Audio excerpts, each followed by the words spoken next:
Papá, tengo cáncer terminal y solo me quedan 3 meses de vida, me dijo mi hijo Adrián, mientras lloraba por teléfono, pidiendo 50.000 euros para un tratamiento que, según él, era su única esperanza. Le di todos mis ahorros sin dudar, pero cuando fui al hospital a visitarlo, el doctor me dijo algo que me heló la sangre. Señor Vázquez, su hijo nunca ha sido paciente nuestro. En ese momento comprendí que la mayor traición de mi vida venía de la persona que más amaba. Antes de continuar, suscríbete al canal, activa la campanita porque todos los días tenemos nuevas historias. Deja tu like y cuéntanos en los comentarios desde qué ciudad nos estás viendo. Me llamo Ricardo Vázquez Moreno, tengo 65 años y durante toda mi vida creí que había criado a un hijo honesto y honorable. Trabajé como ingeniero civil durante 40 años, construyendo puentes y carreteras por toda España, siempre pensando en el futuro de mi familia. Mi esposa Pilar y yo nos sacrificamos durante décadas para darle a nuestro hijo Adrián la mejor educación posible. Pagamos universidades privadas, cursos de idiomas, incluso le compramos su primer apartamento cuando se graduó. Pensaba que había hecho todo bien como padre, pero esa mañana del 15 de marzo de 2024, cuando sonó mi teléfono a las 7:30, mi mundo se desplomó completamente. Era Adrián, mi único hijo, llorando de una manera que jamás había escuchado antes. Su voz estaba quebrada, desesperada, y entre sollozos me dijo las palabras que cualquier padre teme escuchar. Papá, tengo algo muy grave que contarte. Los doctores me han diagnosticado cáncer de páncreas en estadio 4. Me quedan solo 3 meses de vida. Mi corazón se detuvo. Literalmente sentí como si alguien me hubiera clavado un puñal en el pecho. Pilar, que estaba preparando el desayuno, dejó caer la taza de café al suelo cuando vio mi expresión. ¿Qué pasa, Ricardo?, me preguntó alarmada, pero yo no podía hablar. Solo podía escuchar a mi hijo sollozando al otro lado de la línea, contándome detalles que me partían el alma. El tumor es muy agresivo, papá. Los doctores del Hospital Universitario La Paz me han dicho que la quimioterapia tradicional no funcionará en mi caso. Hay un tratamiento experimental en una clínica privada de Barcelona que podría salvarme la vida, pero cuesta 50.000 euros y no tengo ese dinero. Sin este tratamiento moriré antes del verano. Mientras Adrián hablaba, yo tomaba notas mentalmente de cada detalle.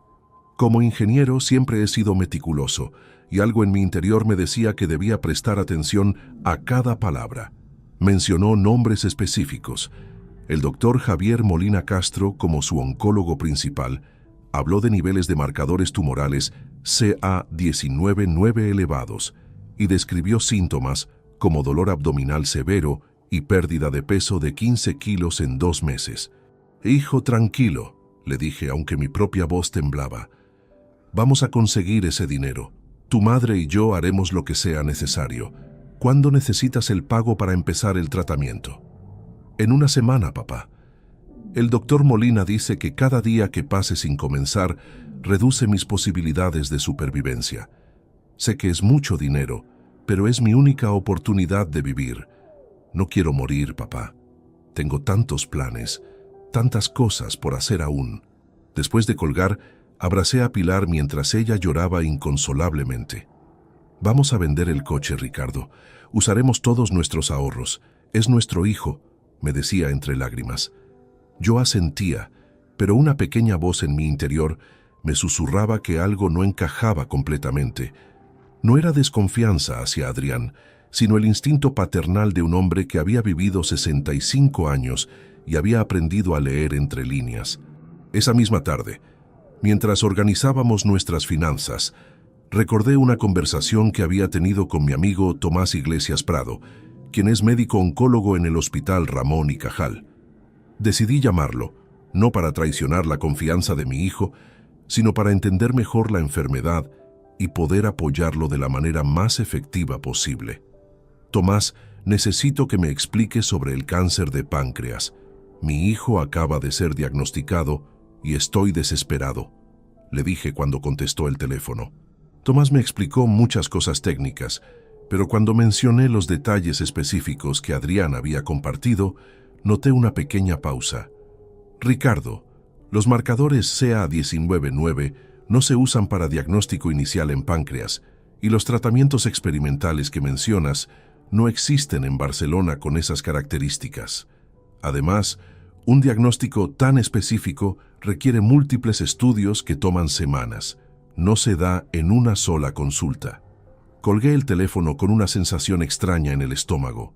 No quería pensar mal de mi hijo, pero los detalles técnicos no coincidían con lo que Tomás me había explicado.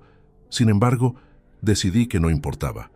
Si existía aunque fuera una mínima posibilidad de que Adrián estuviera diciendo la verdad, no podía arriesgarme a perder a mi único hijo por ser demasiado suspicaz. Esa noche, mientras Pilar dormía inquieta a mi lado, yo permanecí despierto mirando el techo, preparándome mentalmente para lo que vendría. Si mi hijo necesitaba 50.000 euros para vivir, los tendría. Pero también me prepararía para observar cada detalle de esta situación, porque algo en mi corazón de padre me decía que esta historia apenas estaba comenzando. Al día siguiente, decidí llamar nuevamente a Tomás para profundizar en mis dudas. Esta vez fui más directo con mis preguntas, aunque sin revelar completamente mis sospechas sobre Adrián. Tomás, si un paciente tiene cáncer de páncreas en estadio 4, ¿cuáles serían los síntomas físicos más evidentes? ¿Cómo se vería realmente una persona en esa condición? La respuesta de mi amigo fue reveladora y perturbadora a la vez. Ricardo, un paciente con cáncer de páncreas avanzado, presenta ictericia severa. La piel y los ojos se vuelven amarillentos. Hay una pérdida de peso dramática y constante, dolores abdominales insoportables que requieren morfina y una fatiga extrema que apenas permite caminar. Es imposible disimular estos síntomas, son demasiado evidentes. Mientras escuchaba, recordé vívidamente la última vez que vi a Adrián, apenas 2 semanas atrás durante su cumpleaños número 32. Había llegado a nuestra casa conduciendo su motocicleta deportiva. Llevaba una camiseta ajustada que mostraba su físico atlético y había comido 3 porciones del pastel de chocolate que preparó Pilar. Su piel tenía un color saludable, sus ojos brillaban con energía y había pasado toda la tarde jugando fútbol con sus primos en el jardín trasero. Además, continuó Tomás, los tratamientos experimentales que mencionas no existen con esas características en Barcelona. Conozco todos los protocolos oncológicos de España, y lo que describes suena más a una estafa médica que a un procedimiento legítimo. Si quieres, puedo verificar si el doctor Molina Castro que mencionas realmente existe en La Paz. Le pedí que lo hiciera, aunque una parte de mí ya conocía la respuesta. Mientras esperaba la confirmación de Tomás, decidí tomar una acción que cambiaría completamente el curso de los eventos. Llamé al banco donde tenía mis ahorros y pedí que prepararan la transferencia de 50.000 euros. Pero también solicité un registro detallado de la transacción que incluía fecha, hora exacta y número de cuenta receptora. ¿Para qué necesita ese nivel de documentación, señor Vázquez?, me preguntó el gerente bancario. Es una cantidad considerable. Razones personales, respondí simplemente. Pero en mi interior ya estaba preparando lo que sería mi estrategia futura. Si Adrián era honesto, esa documentación sería irrelevante. Si estaba mintiendo, sería la evidencia que necesitaría para enseñarle la lección más importante de su vida. Esa tarde, Tomás me llamó con información que confirmó mis peores temores. Ricardo, he verificado con 5 colegas del Hospital La Paz y no existe ningún doctor Javier Molina Castro en el departamento de oncología. De hecho, no hay registro de ese nombre en todo el hospital. Además, consulté con el Hospital Clínic de Barcelona sobre los tratamientos experimentales que mencionaste y me confirmaron que no tienen ningún protocolo con esas características ni esos costos. Colgué el teléfono sintiendo una mezcla de decepción profunda y determinación férrea. Mi hijo, la persona que había criado con tanto amor y sacrificio, me estaba mintiendo sobre tener cáncer terminal para robarme los ahorros de toda una vida. Pero en lugar de confrontarlo inmediatamente, decidí jugar una partida de ajedrez mucho más compleja. Esa noche, durante la cena, Pilar me comentó: «Ricardo, he estado pensando. Deberíamos acompañar a Adrián al hospital cuando vaya a recibir su primer tratamiento. Como padres tenemos derecho a estar ahí, ¿no crees? Su sugerencia era perfecta para mi plan. Tienes razón, Pilar. Llamaré a Adrián mañana para coordinar nuestra visita.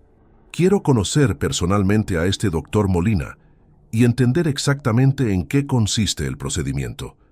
Al día siguiente, marqué el número de Adrián con una actuación digna de un premio. Hijo, tu madre y yo hemos decidido que queremos acompañarte durante tu primer día de tratamiento. Sé que prefieres manejar esto solo, pero somos tus padres y necesitamos estar ahí contigo en este momento tan difícil. La respuesta de Adrián fue inmediata y nerviosa. Papá, te agradezco mucho, pero los doctores han dicho que el tratamiento es muy delicado y no permiten visitas familiares el primer día. Además, van a sedarme completamente y ni siquiera voy a estar consciente. Sería mejor que vinieran la próxima semana. Entiendo, hijo, le dije con voz comprensiva, aunque por dentro estaba tomando notas mentales de cada excusa. Pero al menos déjame llevarte al hospital ese día. No me sentiría bien sabiendo que vas solo a algo tan importante. No es necesario, papá. Mi amigo Carlos va a llevarme. Ya hemos coordinado todo. Cada respuesta de Adrián confirmaba mis sospechas, pero mantuve mi tono paternal y comprensivo. Está bien, hijo. Respeto tu decisión. Solo prométeme que nos mantendrás informados sobre todo. Y por favor, compártenos el número directo del doctor Molina para emergencias. Hubo una pausa larga antes de que respondiera. Claro, papá. Te enviaré toda la información por mensaje de texto esta noche. Por supuesto, ese mensaje nunca llegó.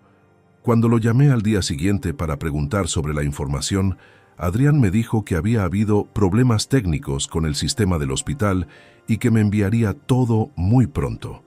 Mientras tanto, procedí con la transferencia bancaria según lo planeado. El viernes por la mañana, Adrián llegó a nuestra casa para recoger el dinero. Lo que vi me impactó profundamente. Llegó conduciendo su motocicleta a alta velocidad, llevaba ropa deportiva nueva y su apariencia física era la de un joven atlético y saludable. No había rastro de ictericia, pérdida de peso o cualquier síntoma que Tomás me había descrito como inevitable en un paciente terminal. Gracias, papá, me dijo mientras recibía el cheque bancario. Esto me va a salvar la vida. Sus ojos estaban secos, sin lágrimas, y su abrazo se sintió mecánico, calculado. De nada, hijo, le respondí, abrazándolo con la misma intensidad que siempre lo había hecho, pero observando cada detalle de su comportamiento. Solo prométeme que vas a luchar con todas tus fuerzas. Tu madre y yo no podríamos vivir sin ti. Después de que se fue, Pilar me encontró sentado en silencio en mi estudio. ¿Estás bien, Ricardo? Te ves extraño. Solo estoy preocupado por Adrián, le dije, lo cual era completamente cierto, aunque no por las razones que ella pensaba. Estaba preocupado por lo que había descubierto sobre el carácter de mi hijo y por la lección que tendría que enseñarle muy pronto. Esa noche, mientras revisaba los documentos bancarios una vez más, tomé una decisión definitiva. Le daría a Adrián suficiente cuerda para que se colgara solo. Sería paciente, observaría cada movimiento y cuando llegara el momento adecuado, le enseñaría una lección que recordaría por el resto de su vida. El lunes siguiente, según Adrián, era el día de su primer tratamiento experimental. Decidí ponerlo a prueba de una manera que él jamás sospecharía. A las 8 de la mañana le envié un mensaje de texto. Hijo, tu madre ha preparado tu sopa de lentejas favorita y unas galletas caseras. ¿Podemos pasar por el hospital a mediodía para entregártelas? Sé que dijiste que no podíamos quedarnos, pero al menos queremos que tengas algo casero durante tu recuperación. La respuesta llegó 15 minutos después. Papá, qué detalle tan hermoso, pero los doctores han cambiado el horario del procedimiento para muy temprano en la mañana y después me van a mantener sedado hasta mañana. Mejor guarden la comida para cuando regrese a casa pasado mañana. Los amo mucho. Perfecto. Adrián acababa de darme exactamente la información que necesitaba para mi siguiente movimiento. Si realmente estaba en tratamiento, no podría responder mensajes tan rápidamente ni con tanta coherencia. Un paciente bajo sedación médica sería incapaz de usar su teléfono. Esa misma mañana, después de que Pilar se fue a trabajar a la biblioteca municipal donde era coordinadora, tomé mi coche y conduje hasta el Hospital Universitario La Paz. No iba a buscar a Adrián directamente, sino a confirmar definitivamente lo que ya sospechaba. Mi plan era simple pero efectivo. Me presentaría como el padre preocupado que quería dejar un regalo para su hijo enfermo. Al llegar al hospital, me dirigí directamente al mostrador de información. «Buenos días», le dije a la recepcionista, una mujer mayor de unos 50 años con una sonrisa amable. «Mi nombre es Ricardo Vázquez Moreno. Mi hijo Adrián Vázquez Ruiz está recibiendo tratamiento oncológico hoy y quería dejar esto para él». Saqué una bolsa con las galletas que realmente había preparado Pilar la noche anterior, actuando como el padre devoto que cualquiera esperaría ver en esa situación. La recepcionista revisó su sistema informático con cuidado. Pasaron varios minutos mientras verificaba diferentes bases de datos. «Señor Vázquez, he revisado todos nuestros registros de pacientes oncológicos, tanto hospitalizados como ambulatorios, y no encuentro a ningún Adrián Vázquez Ruiz. ¿Está seguro de que el tratamiento es en este hospital?» «Completamente seguro», respondí, manteniendo mi expresión de confusión genuina. «Su doctor es Javier Molina Castro. ¿Podría verificar con el departamento de oncología?» Tras otra búsqueda exhaustiva, la recepcionista me confirmó lo que ya sabía. «Señor, no tenemos ningún médico con ese nombre en nuestro departamento de oncología. Es posible que haya confundido el hospital o el nombre del doctor». Actué como cualquier padre desconcertado haría. «Debe haber algún error. Déjeme llamar a mi hijo para aclarar esto». Marqué el número de Adrián frente a la recepcionista, pero por supuesto no contestó. «Qué extraño, no responde. Debe estar en procedimiento». «Señor Vázquez», me dijo la recepcionista con tono comprensivo, «si quiere puedo conectarlo con la supervisora de oncología para que le ayude a ubicar a su hijo. A veces hay confusiones administrativas». «Sería muy amable de su parte», respondí, aunque sabía perfectamente que no encontrarían nada. 10 minutos después, la supervisora del departamento, una doctora llamada Carmen Ruiz Herrera, me confirmó categóricamente que Adrián nunca había sido paciente en su departamento. «Señor Vázquez, llevamos registros muy precisos de todos nuestros pacientes. Si su hijo hubiera sido diagnosticado con cáncer de páncreas avanzado, definitivamente estaría en nuestro sistema. Además, no tenemos ningún doctor Molina Castro en nuestro staff». Agradecí su tiempo y salí del hospital con una mezcla de alivio y decepción. Alivio porque mi hijo no tenía cáncer terminal, pero decepción profunda porque me había mentido de la manera más cruel posible. Había utilizado el miedo más primitivo de cualquier padre, perder a su hijo, para manipularme emocionalmente y robarme mis ahorros.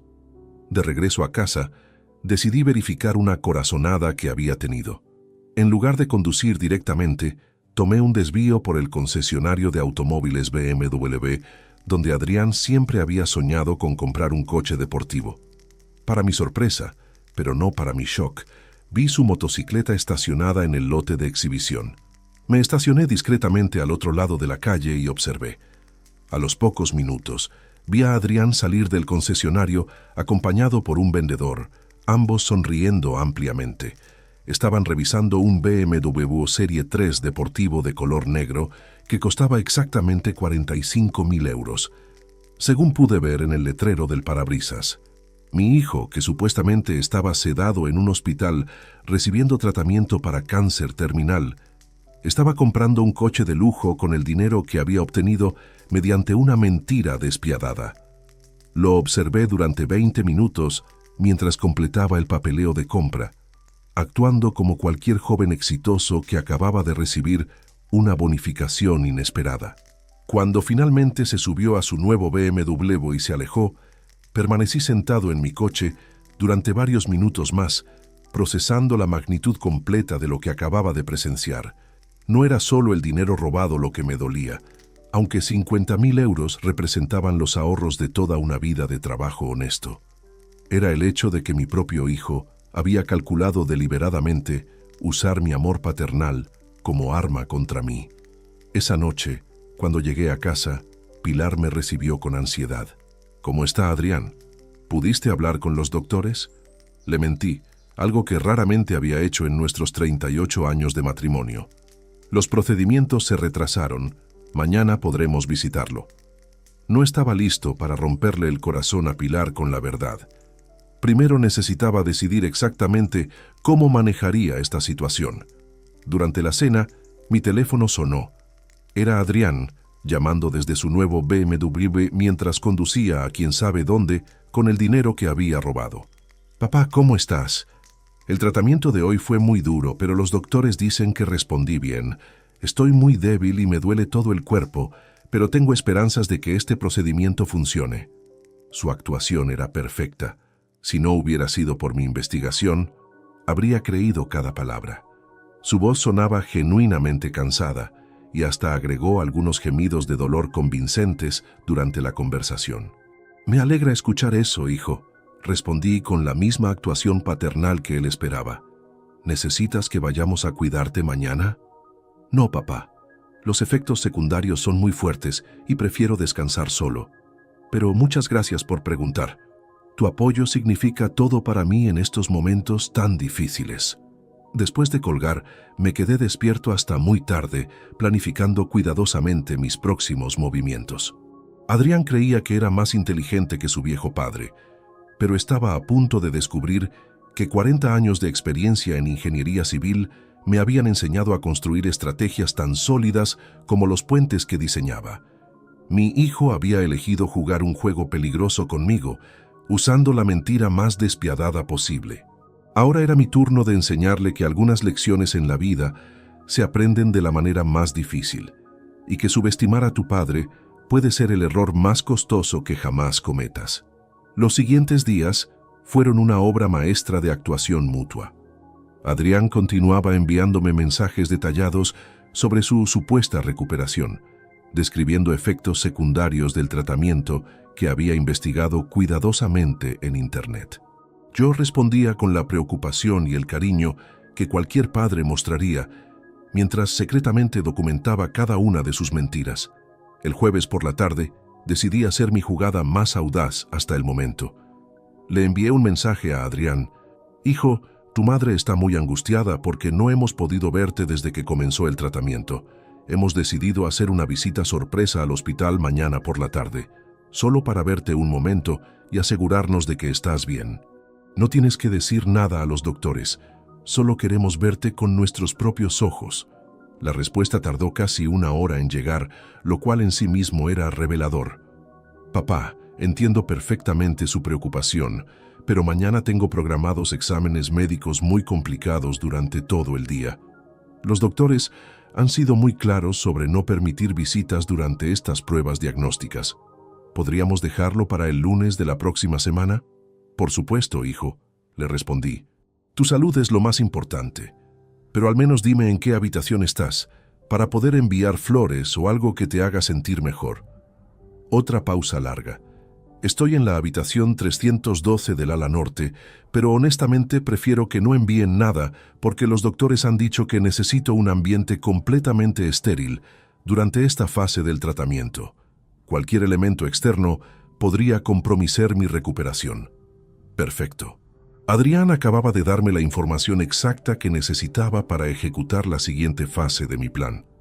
El viernes por la mañana, después de que Pilar se fuera a trabajar, conduje nuevamente al Hospital La Paz. Esta vez, mi misión era diferente y mucho más específica. Me dirigí directamente al mostrador de información y pedí hablar con la misma recepcionista que me había atendido anteriormente. «Disculpe, soy Ricardo Vázquez. Vine hace unos días preguntando por mi hijo Adrián. He estado pensando en nuestra conversación y creo que tal vez hubo una confusión con los nombres o la documentación». «Por supuesto, señor Vázquez. ¿En qué puedo ayudarlo?» «Mi hijo me dijo que está en la habitación 312 del ala norte. ¿Podría verificar quién está registrado en esa habitación?» La recepcionista verificó su sistema. La habitación 312 está ocupada por la señora Mercedes Álvarez Fernández, una paciente de 83 años que ingresó para cirugía de cadera hace 3 días. No hay ningún paciente masculino joven en esa habitación, ni ha habido uno en las últimas 2 semanas.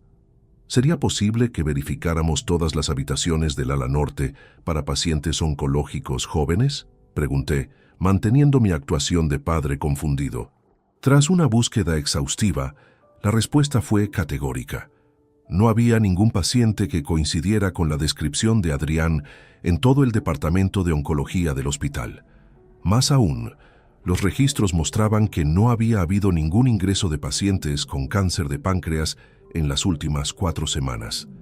Después de agradecer nuevamente a la recepcionista, tomé una decisión que marcaría el punto de inflexión definitivo en esta situación. En lugar de irme directamente a casa, decidí hacer una parada estratégica en un lugar que sabía me daría información valiosa sobre las actividades reales de Adrián. Conduje hasta el gimnasio Gold Fitness, donde Adrián había sido miembro durante los últimos 3 años. Si realmente tenía cáncer terminal y estaba recibiendo tratamiento agresivo, sería imposible que mantuviera su rutina de ejercicios habitual. Sin embargo, si estaba mintiendo, probablemente continuaría con sus actividades normales sin pensar en la contradicción. «Buenas tardes», le dije al recepcionista del gimnasio, un joven llamado Carlos Mendoza López, que conocía bien a Adrián. «Soy el padre de Adrián Vázquez.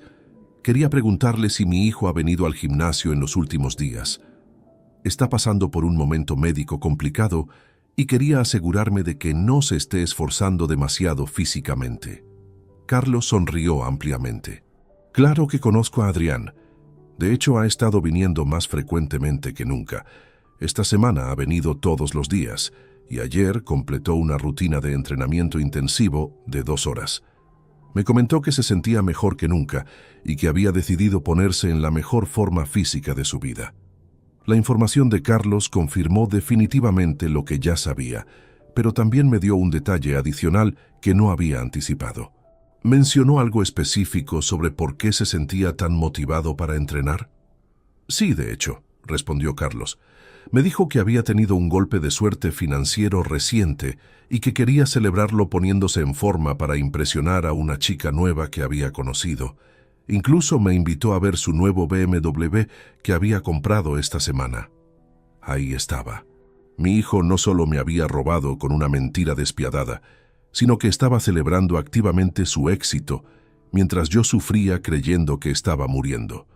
La crueldad de su engaño superaba cualquier cosa que hubiera imaginado posible. Esa noche, cuando llegué a casa, Pilar me esperaba con una expresión de ansiedad que me partió el corazón. «Ricardo, he estado pensando todo el día en Adrián. ¿Crees que deberíamos conseguir una segunda opinión médica? 50.000 euros parecen mucho dinero para un tratamiento, incluso experimental. Por primera vez desde que comenzó esta pesadilla, consideré seriamente contarle toda la verdad a Pilar, pero al ver su rostro preocupado, decidí esperar un poco más. Primero quería asegurarme de tener toda la evidencia necesaria para demostrarle que no era producto de mi imaginación o paranoia paternal. «Pilar, he estado investigando discretamente y creo que hay algunas inconsistencias en la historia de Adrián», le dije cuidadosamente. «No quiero alarmarte, pero mañana voy a hacer algunas verificaciones adicionales». «¿Qué tipo de inconsistencias?», preguntó con voz temblorosa. «Detalles médicos que no coinciden con lo que me explicó Tomás. Podría ser solo confusión de mi parte, pero como ingeniero, sabes que siempre verifico 2 veces cualquier información importante». Pilar asintió, aunque pude ver en sus ojos que estaba comenzando a considerar posibilidades que prefería no enfrentar. Esa noche, mientras ella dormía, permanecí despierto planificando cuidadosamente los siguientes pasos.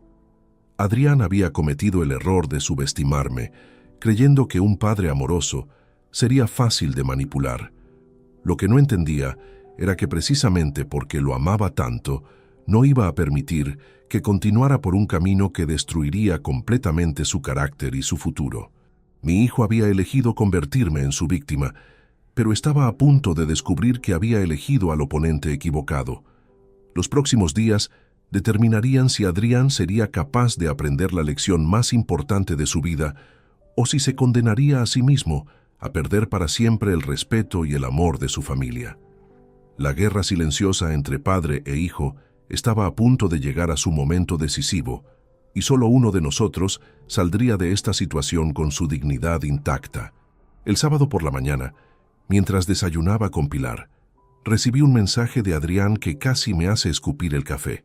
«Papá, tengo noticias maravillosas. Los doctores han revisado mis últimos análisis y dicen que estoy respondiendo mejor de lo esperado al tratamiento. Hay una posibilidad real de que pueda superar esto completamente. Quería que fueras el primero en saberlo, porque sé cuánto has sufrido por mi enfermedad».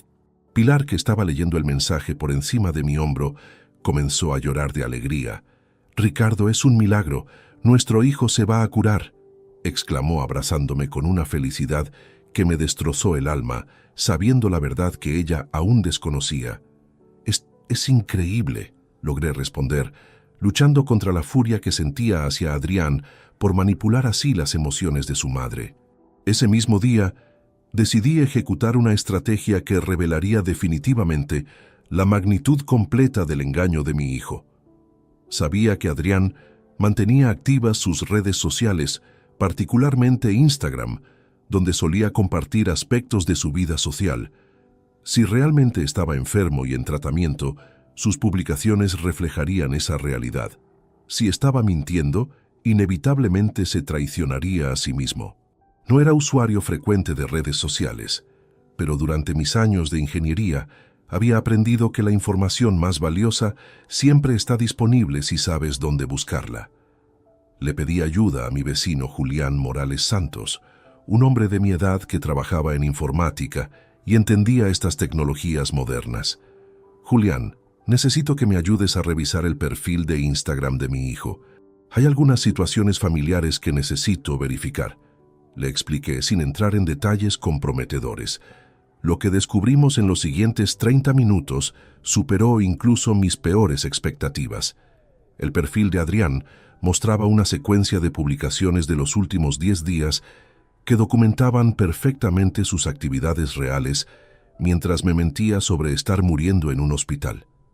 Había fotografías de él en restaurantes elegantes, claramente disfrutando comidas costosas. Una imagen particularmente dolorosa lo mostraba brindando con champán en un bar de lujo, con la descripción: «Celebrando que a veces la vida te sorprende con regalos inesperados». La fecha de esa publicación coincidía exactamente con el día que supuestamente había comenzado su tratamiento de quimioterapia. Pero la imagen que más me impactó fue una selfie tomada desde el interior de su nuevo BMW, con la descripción: «Nuevo coche, nueva vida». A veces hay que tomar riesgos para conseguir lo que realmente quieres. Los comentarios de sus amigos revelaban aún más. «¿De dónde sacaste el dinero para ese BMW tan pronto?», a lo que Adrián había respondido: «Digamos que mi viejo finalmente aflojó la billetera». Julián, que había estado observando mi expresión mientras revisábamos las publicaciones, finalmente preguntó: «Ricardo, ¿todo está bien? Pareces muy alterado». «Mi hijo me dijo que tenía cáncer terminal y necesitaba 50.000 euros para tratamiento», le confesé. «Le di todos mis ahorros y, según estas fotos, los está gastando en lujos mientras me hace creer que está muriendo». La expresión de shock en el rostro de Julián reflejaba perfectamente lo que yo había sentido al descubrir la traición. «Ricardo, esto es terrible. ¿Qué vas a hacer?». «Voy a enseñarle una lección que jamás olvidará», respondí con una determinación que sorprendió incluso a mi vecino.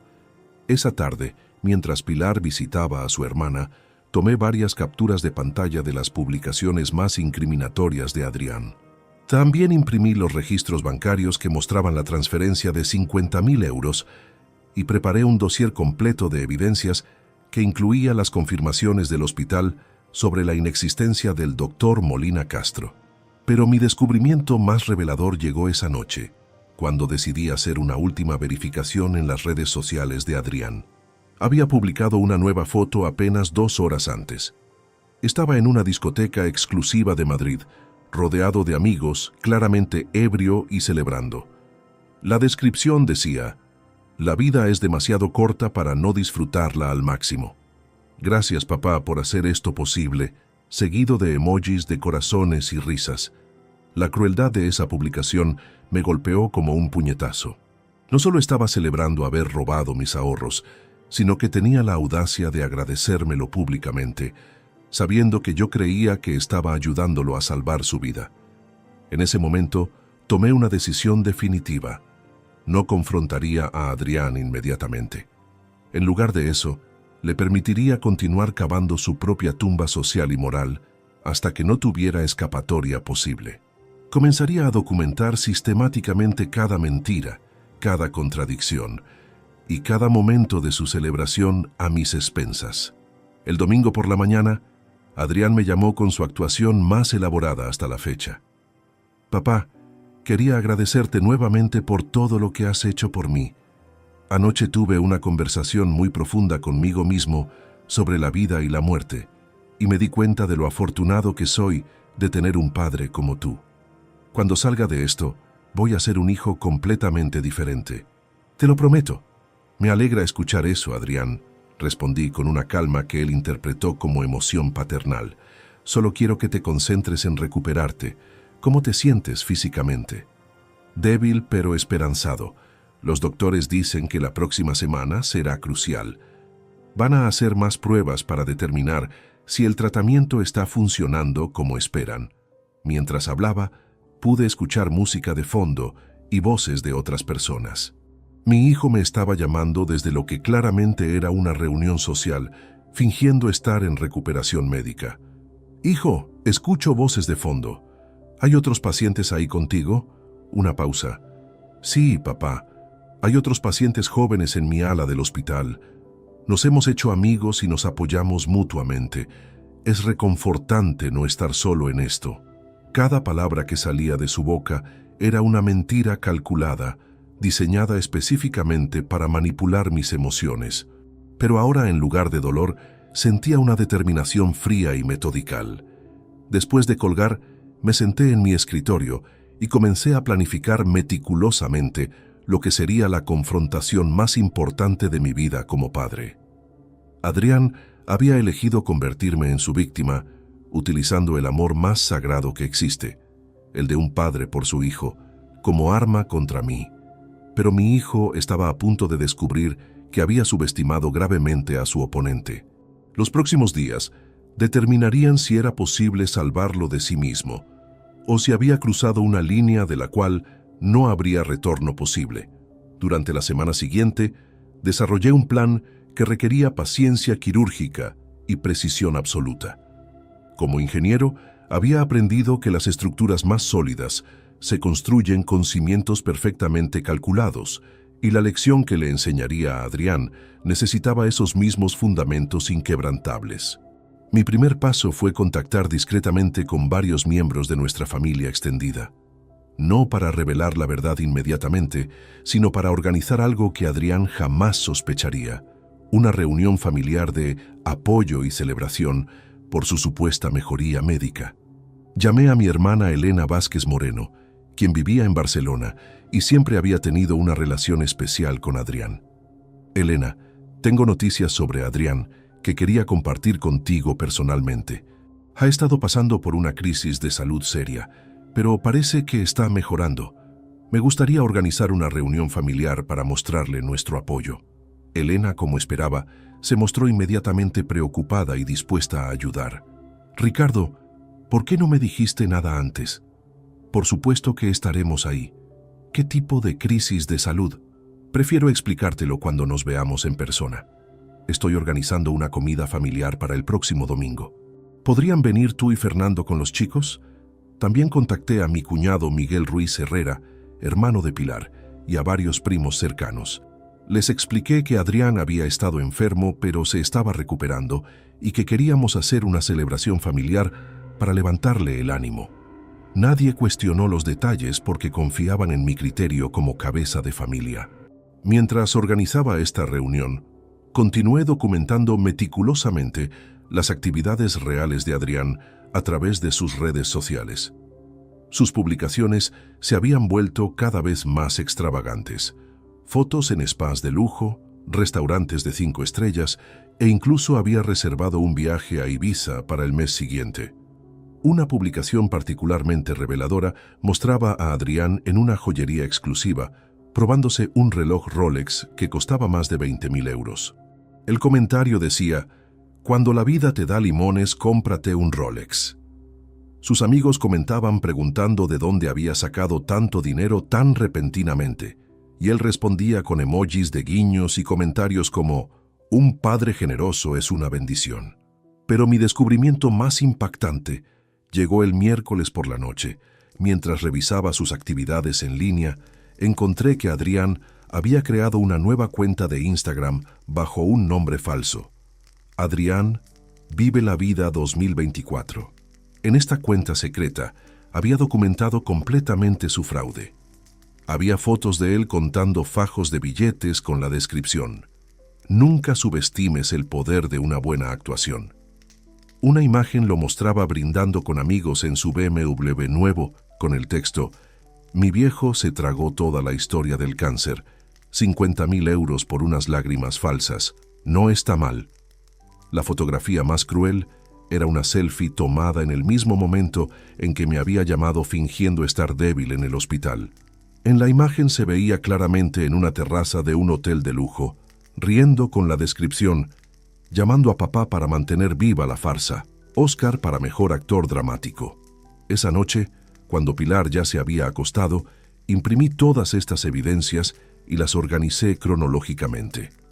Tenía documentación fotográfica completa que mostraba exactamente dónde había estado Adrián en cada momento que me había mentido sobre estar en tratamiento médico. El jueves por la mañana, ejecuté la siguiente fase de mi estrategia.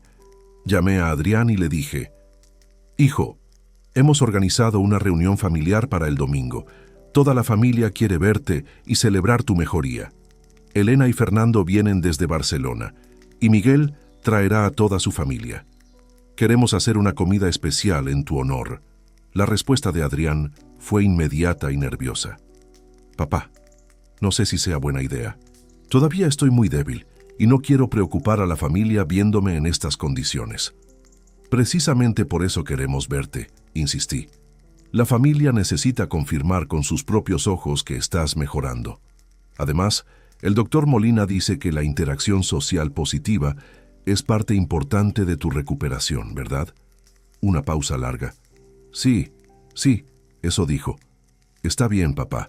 Si crees que es importante para mi recuperación, estaré ahí». «Perfecto.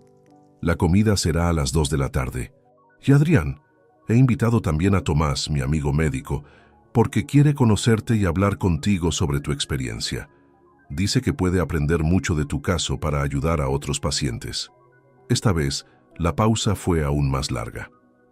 «¿Es realmente necesario que venga un médico? Prefiero mantener mi situación médica privada. Tomás es de la familia, hijo. Además, él insistió en venir cuando supo de tu enfermedad. Sería descortés no permitirlo, especialmente considerando todo lo que ha hecho por ayudarme a entender tu condición». Adrián no tuvo más remedio que aceptar, aunque pude detectar el nerviosismo creciente en su voz.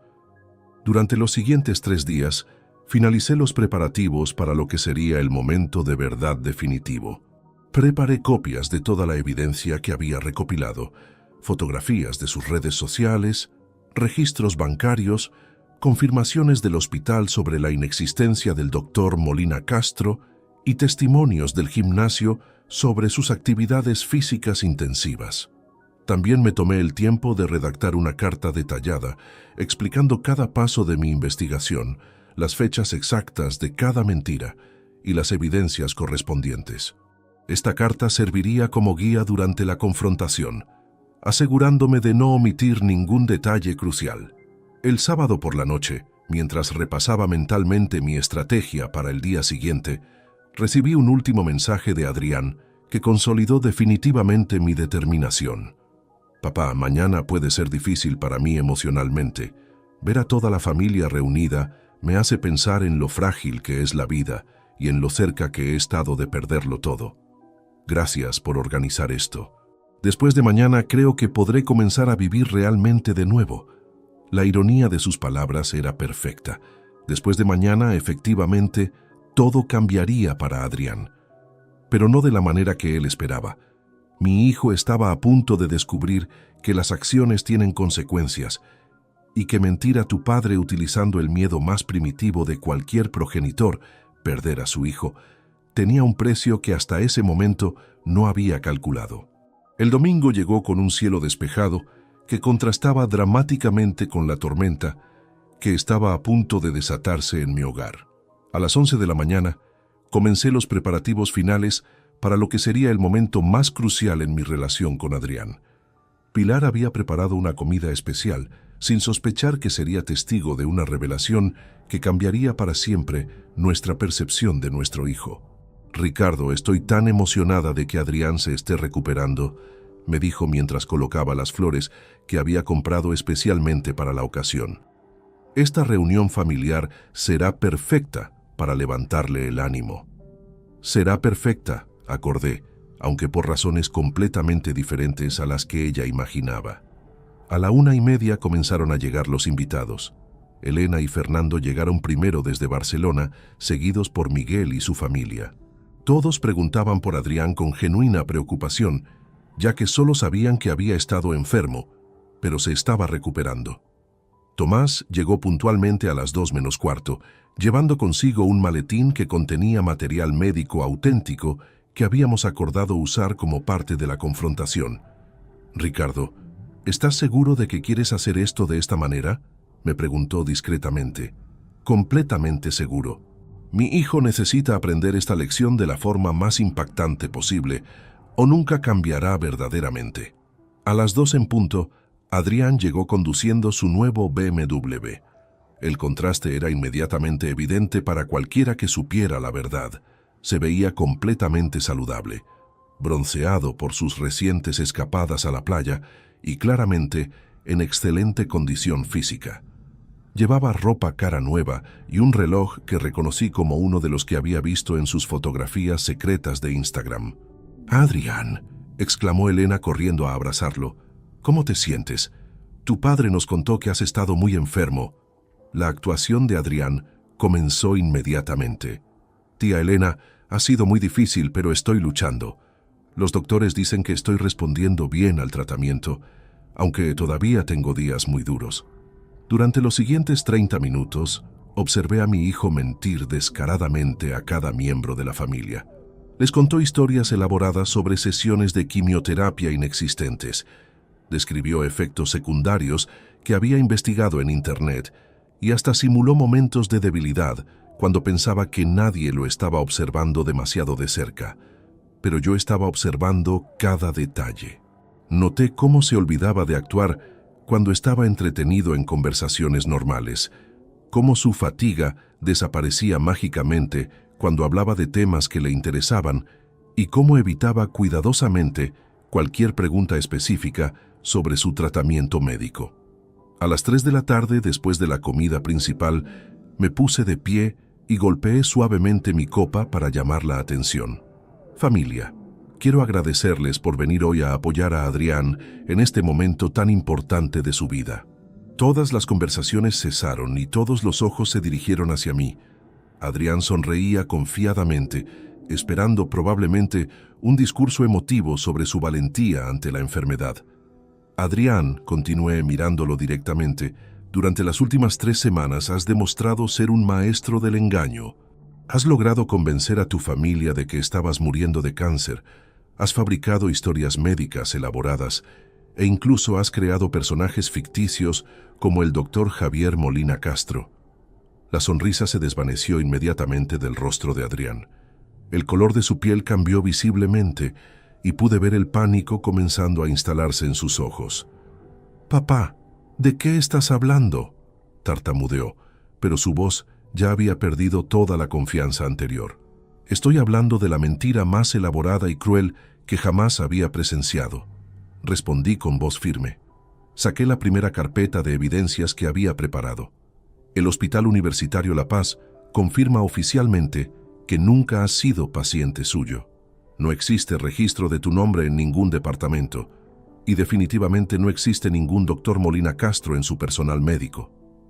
El silencio en el comedor era absoluto. Elena tenía la mano sobre su boca. Miguel miraba incrédulo entre Adrián y yo, y Pilar había comenzado a palidecer mientras procesaba las implicaciones de mis palabras. Pero esto es solo el comienzo, continué, sacando las impresiones de sus redes sociales. Mientras nos decías que estabas débil y en tratamiento, estabas documentando públicamente cómo gastabas los 50.000 euros que robaste de mis ahorros. Comencé a mostrar las fotografías una por una. Adrián brindando con champán el día de su supuesto primer tratamiento, comprando el BMW con el dinero de su tratamiento médico, celebrando en discotecas exclusivas mientras fingía estar sedado en el hospital. Esta fotografía, dije mostrando la más incriminatoria, fue tomada exactamente en el momento en que me llamaste llorando para contarme lo débil que te sentías después de la quimioterapia. Como pueden ver, estabas en la terraza de un hotel de 5 estrellas, riendo mientras me mentías por teléfono. Adrián intentó interrumpir. Papá, ¿puedo explicar todo esto? Las cosas no son como parecen. Oh, creo que son exactamente como parecen, repliqué. Pero permíteme mostrarte algo más. Saqué las impresiones de su cuenta secreta de Instagram. Tu cuenta Adrián Vive la Vida 2024 documenta completamente tu fraude. Aquí te describes a ti mismo contando el dinero que robaste. Aquí te jactas de que tu viejo se tragó toda la historia del cáncer. Y aquí celebras haber conseguido 50.000 euros por unas lágrimas falsas. La reacción de la familia fue inmediata y devastadora.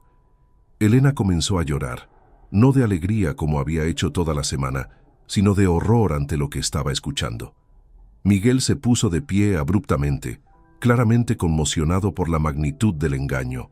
Pero la reacción más desgarradora fue la de Pilar, mi esposa, que había llorado de preocupación durante semanas, creyendo que podría perder a su único hijo. Ahora lloraba de una manera completamente diferente, mientras comprendía que había sido manipulada utilizando su amor maternal más profundo. Adrián, dijo Pilar con voz quebrada, ¿cómo pudiste hacernos esto? ¿Cómo pudiste usar nuestro amor por ti de esta manera? Adrián, finalmente acorralado sin escape posible, cambió completamente su estrategia. La máscara del hijo enfermo y agradecido desapareció por completo, siendo reemplazada por una actitud defensiva y hasta agresiva. ¿Saben qué? No me arrepiento de nada, declaró con una frialdad que helaba la sangre. Ese dinero era mío por derecho. Como hijo único, eventualmente lo habría heredado de todas formas.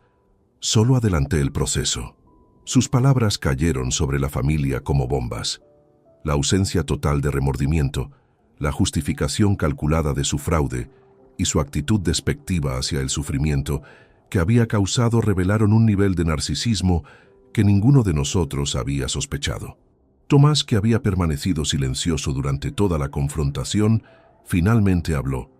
Adrián, como médico oncólogo, he visto pacientes reales luchando contra el cáncer de páncreas. He visto familias enteras destruidas por esta enfermedad. Lo que has hecho no es solo un fraude financiero, es una profanación de la experiencia de sufrimiento más genuina que existe. En ese momento, supe que mi hijo había cruzado una línea de la cual no habría retorno posible. La atmósfera en el comedor se había vuelto tan tensa que se podía cortar con un cuchillo. Adrián, al verse completamente expuesto, había decidido abandonar cualquier pretensión de arrepentimiento y mostrar su verdadero carácter. Lo que emergió fue una versión de mi hijo que jamás había visto antes, o quizás que había elegido ignorar durante años. Además, continuó Adrián con una sonrisa cínica que me resultaba completamente desconocida, ¿no les parece irónico que estén tan indignados? Papá, tú has gastado cientos de miles de euros en mí durante toda mi vida. ¿Cuál es la diferencia de que tome 50.000 más? Al final, todo ese dinero iba a ser mío eventualmente. Elena se puso de pie bruscamente, su rostro reflejando una mezcla de disgusto y incredulidad. Adrián, la diferencia es que tus padres han sufrido creyendo que ibas a morir. Tu madre no ha dormido bien en 3 semanas. ¿Realmente no entiendes la crueldad de lo que has hecho? La crueldad, respondió Adrián con un tono de voz que me helaba la sangre, Sería dejar que mis padres se aferren a su dinero mientras yo tengo que esperar décadas para disfrutar de la vida. Yo tengo 32 años, no 65. Este es mi momento de vivir plenamente. Pilar, que había estado llorando silenciosamente, finalmente encontró su voz. Hijo, ¿qué te hemos hecho mal? ¿Dónde fallamos como padres para que pudieras hacer algo así? La respuesta de Adrián fue el golpe más devastador de todos. No hicieron nada mal, mamá. Simplemente criaron a alguien más inteligente que ustedes, alguien que no está dispuesto a conformarse con migajas cuando puede tomar el pastel completo. En ese momento, comprendí que no estaba viendo a mi hijo atravesando una crisis temporal de carácter. Estaba viendo la verdadera personalidad que había estado creciendo en silencio durante años, oculta detrás de la máscara del hijo cariñoso y agradecido. Adrián, dije con una calma que me sorprendió incluso a mí mismo. Durante las últimas 3 semanas, mientras planificaba esta confrontación, me pregunté constantemente si habría alguna posibilidad de que mostraras arrepentimiento genuino cuando fueras expuesto. Esperaba, incluso después de toda la evidencia, que cuando te vieras enfrentado con la verdad, mostrarías al menos una pizca del hijo que creí haber criado. Me acerqué a él, mirándolo directamente a los ojos. Pero lo que estás demostrando aquí, frente a toda tu familia, es que no hay nada que salvar. No hay remordimiento, no hay vergüenza, no hay reconocimiento del daño que has causado. Solo hay un narcisista calculador que ve a su familia como recursos a explotar. Papá, respondió Adrián con una sonrisa que me resultaba completamente ajena. Al menos soy honesto sobre quién soy. ¿No es eso lo que siempre me enseñaste? ¿A ser auténtico? Te enseñé a ser honesto, no a ser un sociópata, repliqué. Pero ya que prefieres la honestidad brutal, permíteme ser completamente honesto contigo sobre las consecuencias de tus acciones. Saqué el último conjunto de documentos que había preparado, papers legales que había estado organizando durante la semana pasada. Estas son copias de una denuncia por fraude familiar que presenté ante las autoridades competentes el viernes pasado. Incluye toda la evidencia que acabas de ver, más testimonios bancarios detallados y declaraciones de testigos. La sonrisa de Adrián vaciló por primera vez desde que había comenzado la confrontación. Papá, no puedes estar hablando en serio. Completamente en serio, confirmé. Pero eso no es todo. También he iniciado el proceso legal para modificar completamente mi testamento. Ya no figuras como heredero de ninguna de mis propiedades, inversiones o bienes. Elena y Fernando han aceptado ser los beneficiarios alternativos de todo mi patrimonio. Miguel, que había permanecido callado durante la mayor parte de la confrontación, finalmente intervino. Ricardo, como abogado, debo preguntarte, ¿estás seguro de que quieres llegar tan lejos? Estas son decisiones irreversibles. Miguel, durante 40 años como ingeniero, he aprendido que cuando una estructura está fundamentalmente comprometida, intentar repararla solo prolonga el inevitable colapso. Es más seguro demoler completamente y reconstruir desde cero. La analogía arquitectónica era perfecta para describir mi relación con Adrián. Los cimientos de confianza, respeto mutuo y amor genuino habían sido completamente socavados por sus acciones. No había reparación posible. Además, continué, he contactado con el administrador de tu apartamento. Como yo soy el titular del contrato de alquiler y quien paga la hipoteca, el proceso de desalojo comenzará mañana por la mañana. Tienes 72 horas para recoger tus pertenencias personales. Por primera vez desde que había comenzado la confrontación, vi genuino pánico en los ojos de Adrián. Hasta ese momento, había asumido que mis amenazas eran teatro emocional diseñado para asustarlo temporalmente. Ahora comenzaba a darse cuenta de que cada palabra que había dicho era completamente literal. «Papá, espera», balbuceó, y por un momento pareció que finalmente iba a mostrar algún tipo de remordimiento. «Podemos arreglar esto. Puedo devolver el dinero. Puedo cambiar». «Adrián», respondí con una tristeza profunda pero firme determinación, «tuviste 3 semanas completas para mostrar remordimiento espontáneo. Durante todo ese tiempo, elegiste continuar mintiendo, celebrando tu éxito y hasta burlándote públicamente de mi credulidad. El momento para el arrepentimiento genuino ha pasado. Tomás, que había observado toda la confrontación con expresión profesional, finalmente habló nuevamente. Adrián, como médico, he visto muchas patologías, pero pocas tan devastadoras como la ausencia completa de empatía. Lo que has demostrado hoy no es un error de juicio juvenil, es una falta fundamental de conexión humana básica. La familia permaneció en silencio absoluto mientras las implicaciones completas de la situación se asentaban. Elena lloraba silenciosamente, Fernando tenía la cabeza entre las manos y Pilar había dejado de llorar, reemplazando las lágrimas con una expresión de resolución fría que reconocí como idéntica a la mía. «Adrián», dijo Pilar finalmente, con voz firme pero quebrada, «durante 32 años creí que había dado a luz al hijo más maravilloso del mundo. Hoy descubro que en realidad crié a un extraño que usó mi amor como arma contra mí. No sé si algún día podré perdonarte por eso». En ese momento supe que la transformación era completa. Mi hijo había elegido su camino y nosotros habíamos elegido el nuestro. La realidad de sus consecuencias finalmente comenzaba a penetrar la arrogancia de Adrián. Durante los siguientes minutos presencié algo que jamás había visto en mi hijo. Pánico genuino ante la pérdida de su comodidad financiera y social. «Papá, mamá, por favor», comenzó con voz temblorosa, abandonando completamente la actitud desafiante que había mantenido durante toda la confrontación. «Entiendo que están enojados, pero esto se puede solucionar. Venderé el BMW, devolveré todo el dinero y buscaré ayuda psicológica. Solo necesito una oportunidad más». Pero su súplica llegaba demasiado tarde y sonaba demasiado calculada. Después de haber revelado su verdadero carácter tan completamente, sus palabras de arrepentimiento sonaban como otra manipulación más, diseñada para evitar las consecuencias de sus acciones.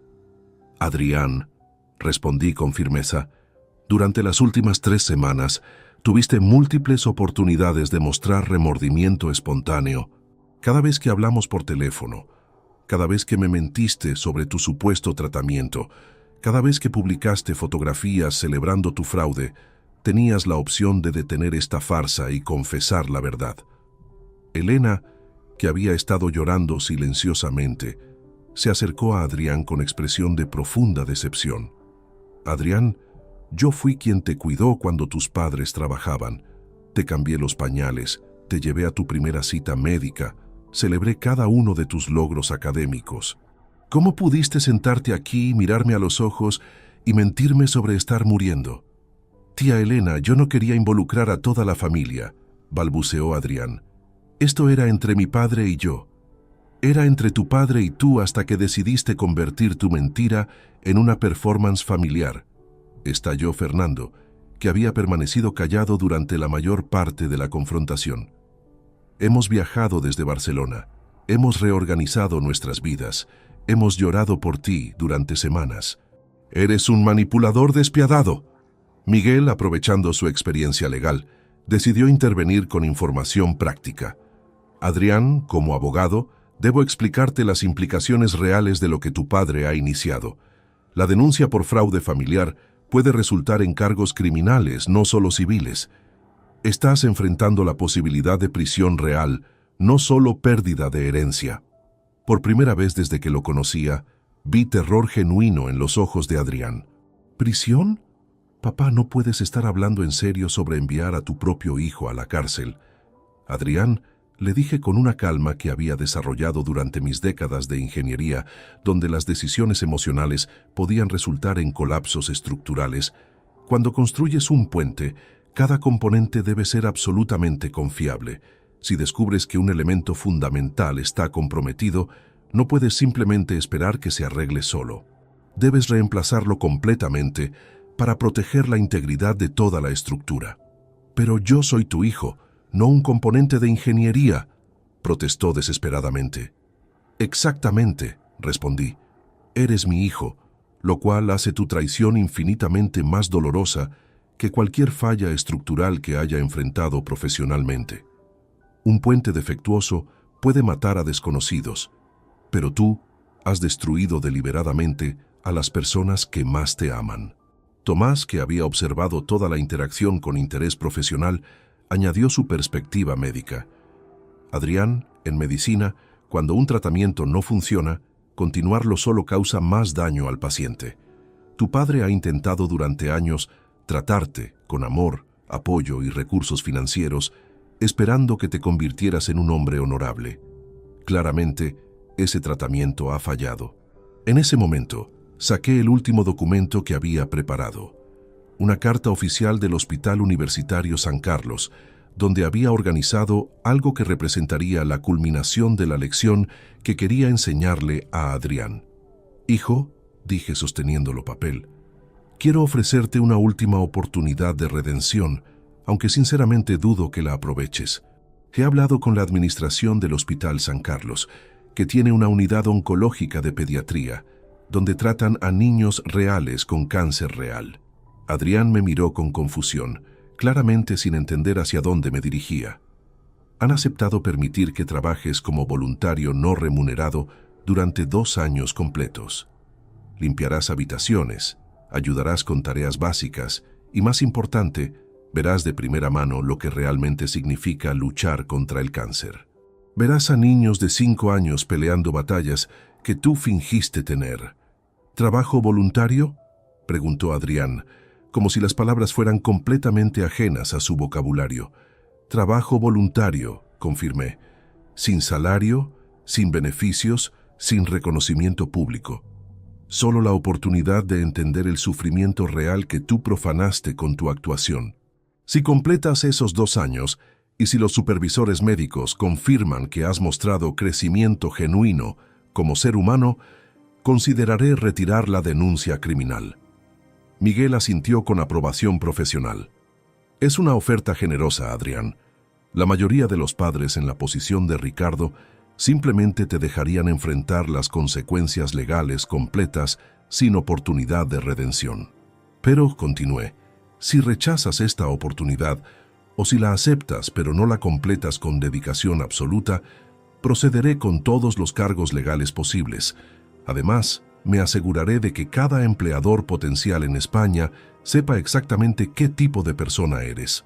Pilar, que había estado procesando silenciosamente toda la información, finalmente habló. «Ricardo, ¿realmente crees que vale la pena darle incluso esta oportunidad? Después de todo lo que hemos visto hoy, ¿hay alguna posibilidad real de que cambie?» «Honestamente no», admití. «Pero como padre necesito poder decirme a mí mismo que le ofrecí una última oportunidad de redimirse. Si la rechaza o la desperdicia, al menos sabré que hice todo lo posible». Adrián miró alrededor de la habitación, viendo las caras decepcionadas de cada miembro de su familia. Por primera vez en su vida, no tenía aliados, no tenía personas dispuestas a rescatarlo de las consecuencias de sus acciones. «¿Cuándo tendría que comenzar este trabajo voluntario?», preguntó finalmente, su voz apenas un susurro. «Mañana por la mañana», respondí sin vacilación. «Y Adrián, para ser completamente claro, esta no es una negociación. Es tu única alternativa a la prisión». Los siguientes 6 meses fueron un periodo de transformación profunda para toda nuestra familia, aunque de maneras completamente diferentes a las que cualquiera hubiera anticipado. Adrián, enfrentado con la realidad de sus únicas 2 opciones, prisión o servicio voluntario en oncología pediátrica, eligió reluctantemente la segunda alternativa. Su primer día en el Hospital San Carlos fue revelador de maneras que ninguno de nosotros había previsto completamente. La doctora Carmen Sánchez Ruiz, jefa de la Unidad Oncológica Pediátrica, me llamó esa misma tarde para informarme sobre el comportamiento inicial de Adrián. «Señor Vázquez», me dijo con tono profesional pero comprensivo, «su hijo llegó esta mañana con una actitud claramente resentida. Durante la orientación inicial, cuando le expliqué que trabajaría limpiando habitaciones y ayudando con tareas básicas, preguntó si había algún trabajo más apropiado para alguien con educación universitaria. No me sorprendió. Adrián siempre había considerado cualquier trabajo manual como algo degradante, una perspectiva que claramente necesitaba revisión fundamental. «¿Cómo manejó usted la situación, doctora?». Le expliqué que la humildad es el primer requisito para trabajar con niños enfermos y que si no podía encontrar dignidad en limpiar la habitación de un niño de 6 años luchando contra leucemia, entonces no tenía lugar en nuestra unidad. Durante las primeras semanas, recibía informes regulares sobre el progreso de Adrián. Los reportes no eran alentadores. Llegaba tarde frecuentemente, se quejaba constantemente de las tareas asignadas y mantenía una distancia emocional calculada de los pacientes y sus familias. Pero algo comenzó a cambiar durante el segundo mes. La doctora Sánchez me llamó con un reporte diferente. Señor Vázquez, hoy observé a su hijo sentado en el corredor durante su descanso, llorando. Cuando le pregunté qué había pasado, me dijo que acababa de limpiar la habitación de Pablo, un niño de 7 años que había perdido la batalla contra un tumor cerebral durante la noche.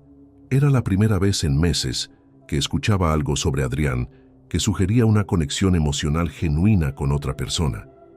¿Cómo respondió cuando usted se acercó?, pregunté. Inicialmente trató de ocultar sus lágrimas, pero cuando le dije que era natural sentirse afectado, admitió que nunca había visto morir a alguien joven. Dijo que Pablo le había mostrado fotografías de su perro la semana anterior, hablando de todos los juegos que quería enseñarle cuando regresara a casa. Durante los meses siguientes, los reportes sobre Adrián comenzaron a mostrar una evolución gradual pero significativa. Dejó de llegar tarde, comenzó a solicitar tareas adicionales y, más importante, empezó a desarrollar relaciones genuinas con algunos de los pacientes jóvenes. El momento de inflexión definitivo llegó durante el 5.º mes. La doctora Sánchez me pidió que viniera al hospital para una conversación importante sobre el progreso de Adrián. Señor Vázquez, me dijo cuando llegué a su oficina, quiero mostrarle algo que creo lo sorprenderá. Me guió a una ventana que daba al patio de juegos del hospital, donde pude ver a Adrián sentado en el suelo con un grupo de niños pequeños leyendo un libro de cuentos. Eso no fue asignado como parte de sus deberes, explicó la doctora. Durante las últimas 3 semanas, ha estado viniendo durante su hora de almuerzo para leer a los niños que están demasiado débiles para las actividades físicas regulares. Observé a mi hijo interactuando con esos niños y por primera vez en meses vi genuina alegría en su rostro. No la sonrisa calculada que había perfeccionado para manipular a otros, sino una expresión de satisfacción auténtica por estar haciendo algo significativo para personas que realmente lo necesitaban. Hay algo más, continuó la doctora. La semana pasada, uno de nuestros pacientes regulares, una niña llamada Sofía que tiene leucemia, cumplió 8 años. Su familia no pudo permitirse una celebración especial debido a los costos médicos. Su hijo organizó una pequeña fiesta sorpresa, pagando todo de su propio bolsillo. Esa información me impactó profundamente. Adrián había gastado su propio dinero, algo que jamás había hecho voluntariamente en toda su vida, para hacer feliz a una niña enferma que no le debía nada.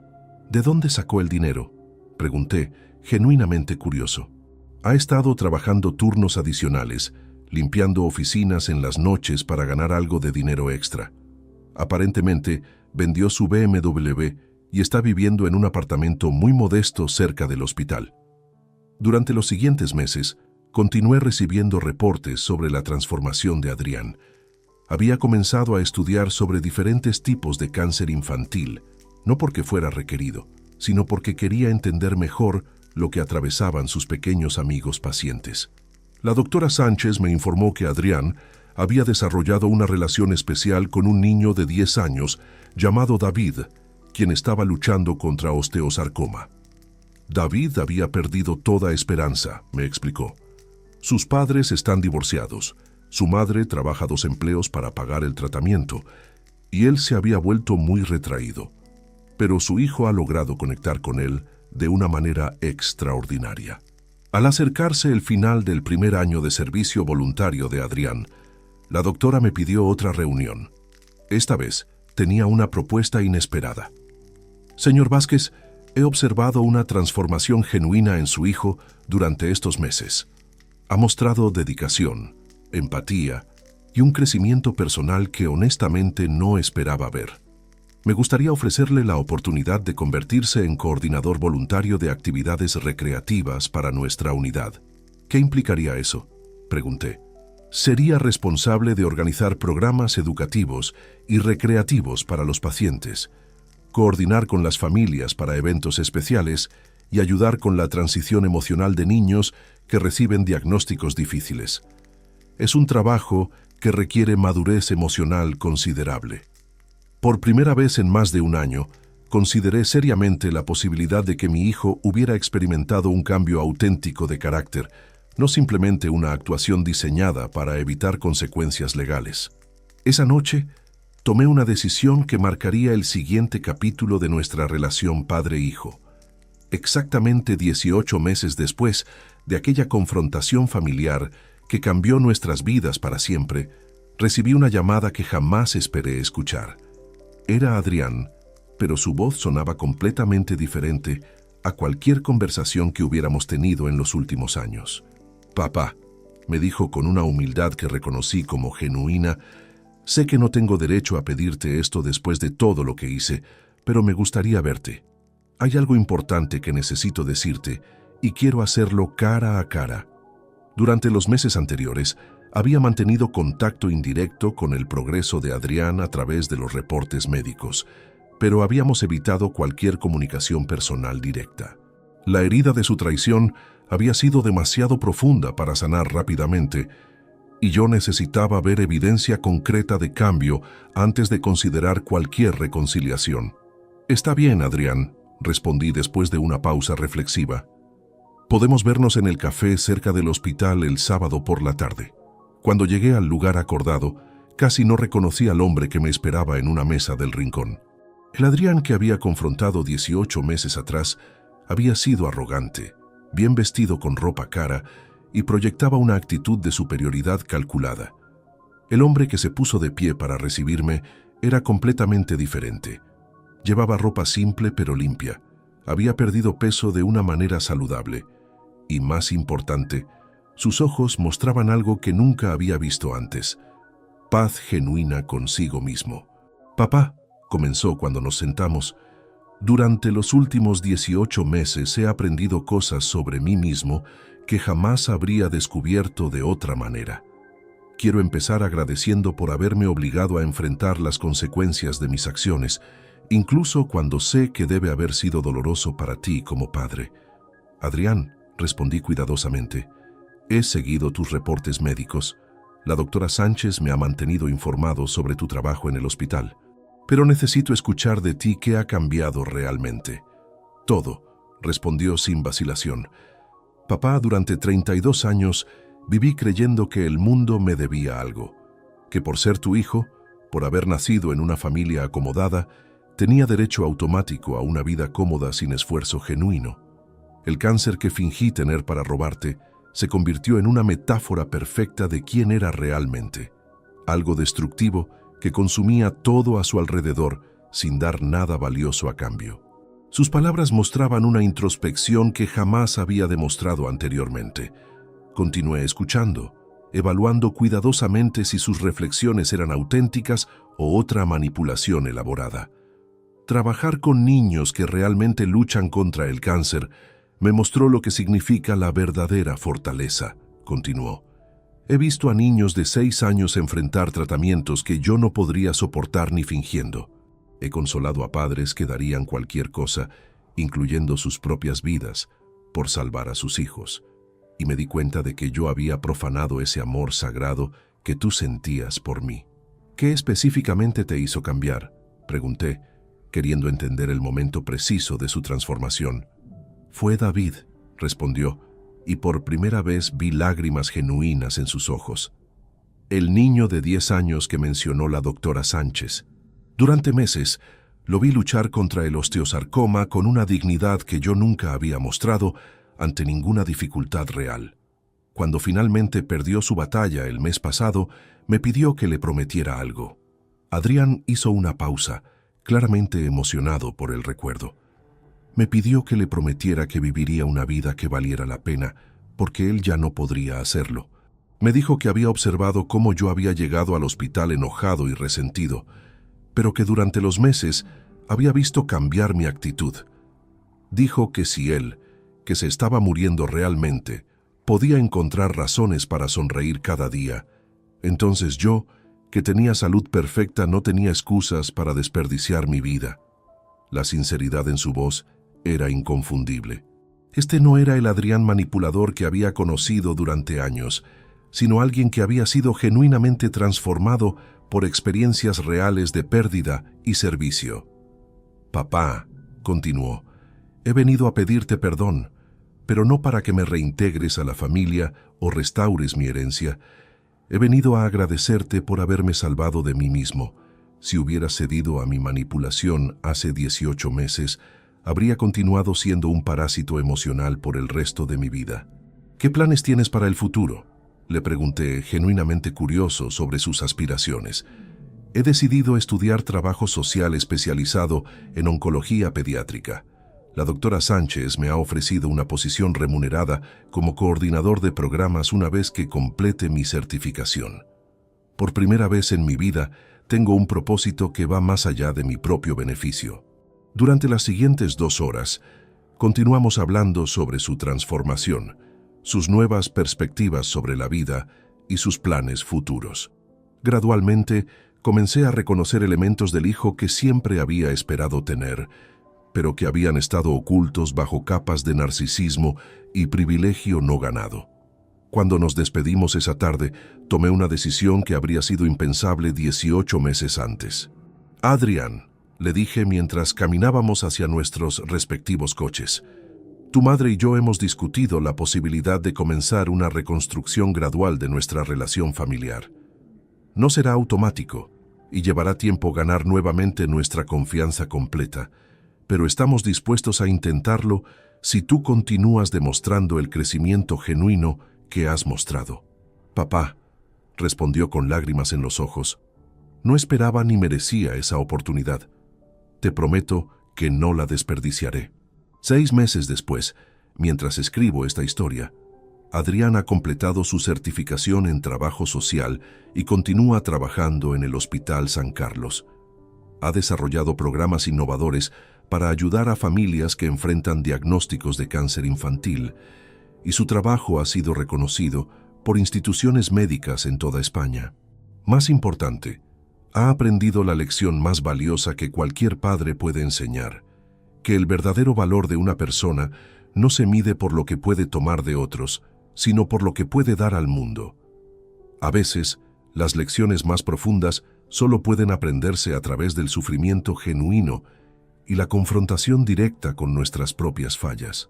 Como padre, descubrí que el amor verdadero a veces requiere la valentía de dejar que nuestros hijos enfrenten las consecuencias completas de sus acciones, incluso cuando cada instinto paternal grita por protegerlos. En el caso de Adrián, esa decisión difícil salvó no solo su carácter, sino probablemente su alma. Si te gustó esta historia, dale like al video, suscríbete al canal y comparte tus impresiones en los comentarios. Para escuchar la próxima historia, haz clic en la caja de la izquierda. Gracias por vernos.